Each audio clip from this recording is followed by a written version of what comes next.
আর সময় গেলে থাকো পিছে দুনিয়ার পিছে, নামাজকে বলো না কাজ আছে, কাজকে बोलो अमर नमाज छे। इंशाअल्लाह मस्जिद को आबाद करेंगे, चंदे से ज्यादा सजदे से आबाद करेंगे। हाथ उठाइए इंशाअल्लाह। मस्जिद में आकर के जनाजा पढ़ेंगे, हाथ उठाइए इंशाअल्लाह। ये देखिए, आप लोगों का भी हम जनाजा पढ़ करके ही चले जाएंगे। अगर डिस्क ब्रेक मारे सही जगह पर तब तो ठीक ठाक है, उल्टा सीधा होगा तो 7 खून माफ है, उसके बाद माफी नहीं है। ध्यान से सुनिएगा, मैं औरतों के हवाले से सुना रहा हूं। आपके जलसे को मुकम्मल करने के लिए जा रहा हूं। ठंड में आप दुआ के इंतजार में बैठते बैठते बिल्कुल आप बर्फ बन गए हैं। जल्दी से आपका जलसा मुकम्मल होने जा रहा, औरतों के हवाले से सुना रहा।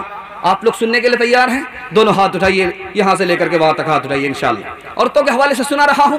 जब आपकी औरत पर्दे में होती है आपको नफा होता है, जब आपकी औरत पर्दे से बाहर हो जाती है तो आपको 4 नुकसान उठाने पड़ते हैं। जरा ध्यान से सुनिएगा, क्या नुकसान है आप तजर्बा करके देख लीजिए।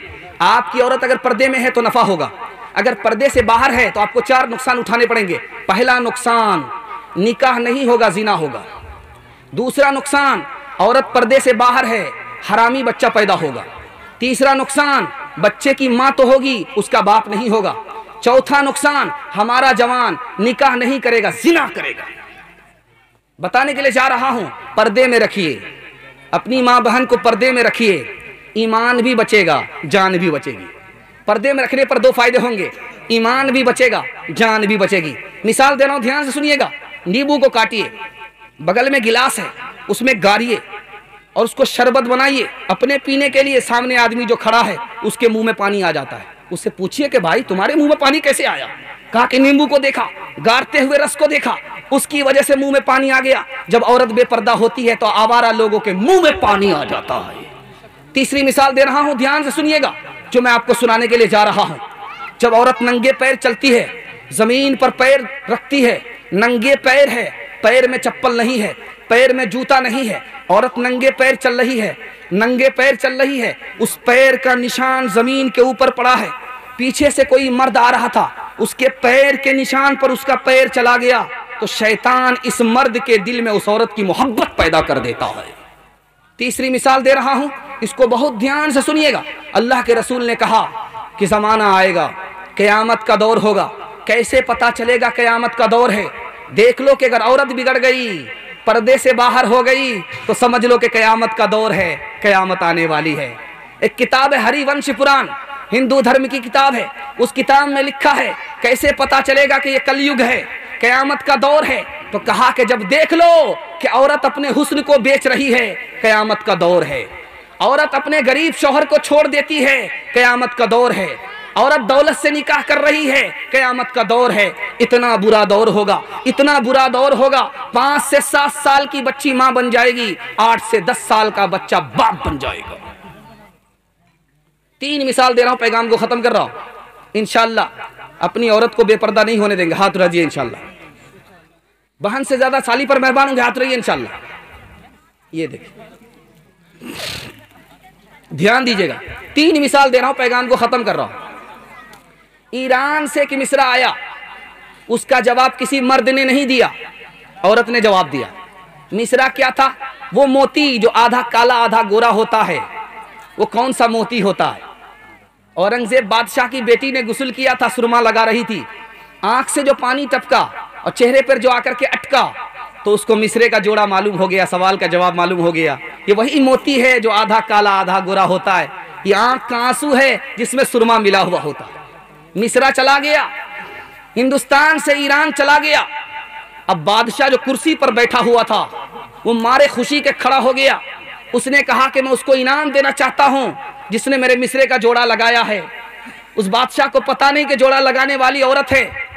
अब खत आया है, बाप ने बेटी से कहा कि बेटी तुम्हें बुलाया जा रहा है, बादशाह तुमको बुला रहा है, तुमको गोद में बिठाएगा, हाथ मिलाएगा, मुंह मांगा इनाम देगा। अल्लाह सबको ऐसी होनहार बेटी अता फरमाए। क्या कहती है कि वो मेरे लिए गैर मर्द है, मैं इनाम लेने के लिए जाऊंगी, वो मुझे गोद में बिठाएगा, ये गुनाह होगा। हाथ मिलाएगा, गुनाह होगा, खुदा रसूल नाराज हो जाएंगे। मैं इसे इनाम पर लात तो मार सकती हूँ, खुदा रसूल को नाराज नहीं कर सकती। दूसरी मिसाल दे रहा हूं, ध्यान से सुनिएगा। बाप ने कहा कि बेटी मैं तुम्हारा ऐसे लड़के से रिश्ता करने जा रहा हूं जो सोनार है, सोने की दुकान है, तुमको जेवर पहनाएगा। तो बेटी मायूस है, खुश नहीं है। बाप ने कहा कि बेटी मैं तुम्हारे लिए चुन करके रिश्ता लाया हूं, खूबसूरत जवान है, खूबसूरत जवान है, सोने वाला है, सोने की दुकान है, तुमको जेवर पहनाएगा। तो बेटी का जवाब सुनिए, अल्लाह सबको ऐसी होनहार बेटी अता फरमाए। क्या कहती है कि अब्बा हुजूर मुझको सोना नहीं, नबी की सुन्नत चाहिए। तीसरा नमूना दे रहा हूं, ध्यान से सुनिएगा, पैगाम को खत्म कर रहा हूं, इसको बहुत ध्यान से सुनिएगा। आज से 150 साल पहले निकाह हो रहा है, मोबाइल का दौर नहीं है, लड़की ने लड़का को देखा नहीं है, लड़का ने लड़की को देखा नहीं है, एक ही मजलिस में लड़का भी बैठा हुआ है, एक ही मजलिस में लड़की भी बैठी हुई है। निकाह पढ़ाने वाले आलिम हैं और जिसका निकाह पढ़ाया जा रहा वो भी आलिम है, पढ़ाने वाले उस्ताद हैं और जिसका निकाह पढ़ाया जा रहा शागिर्द हैं, आलिम दीन है, दाढ़ी वाले हैं। लड़की भी बैठी हुई है, लड़का भी बैठा हुआ है। अचानक लड़की ने लड़का को देखा, भरी मजलिस में खड़े होकर के कहती है मुझे दाढ़ी वाला लड़का पसंद नहीं है। अब सारे लोगों का सर झुक गया, जो निकाह पढ़ाने वाले थे उनका भी सर झुक गया।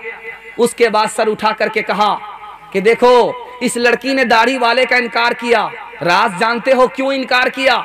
इसके बाप ने इसको हराम कमा करके खिलाया है, इसके पेट में हराम है, इसलिए इसको सब कुछ कबूल है, नबी की सुन्नत कबूल नहीं है।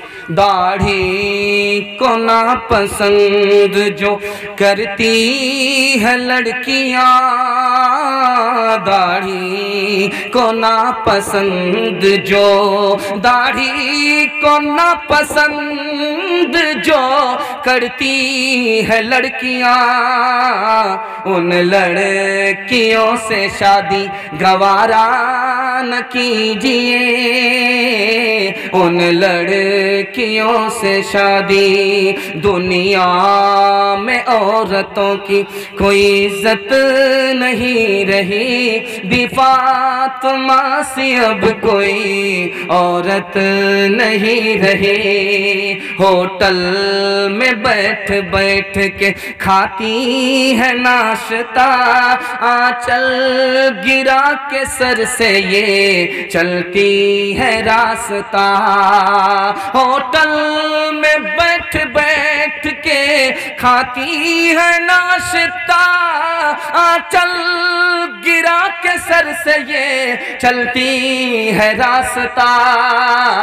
पर्दे की इनको कोई जरूरत नहीं रही, बी फातिमा से अब कोई औरत नहीं रही। चप्पल है ऊंचे हील की और ऊंटनी सी चाल, होठों पे लिपस्टिक लगा के कर रही है लाल। चप्पल है ऊंचे हील की और ऊंटनी सी चाल, होठों पे लिपस्टिक लगा के कर रही है लाल। शोहर के सामने कोई जीनत नहीं रही, बी फातिमा से अब कोई औरत नहीं रही।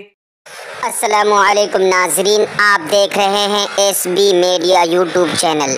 दोस्तों, अगर आपने अभी तक मेरा इस चैनल को सब्सक्राइब नहीं किया है, बराए मेहरबानी इस चैनल को सब्सक्राइब करें, लाइक करें और अपनी राय कमेंट में ज़रूर पेश करें।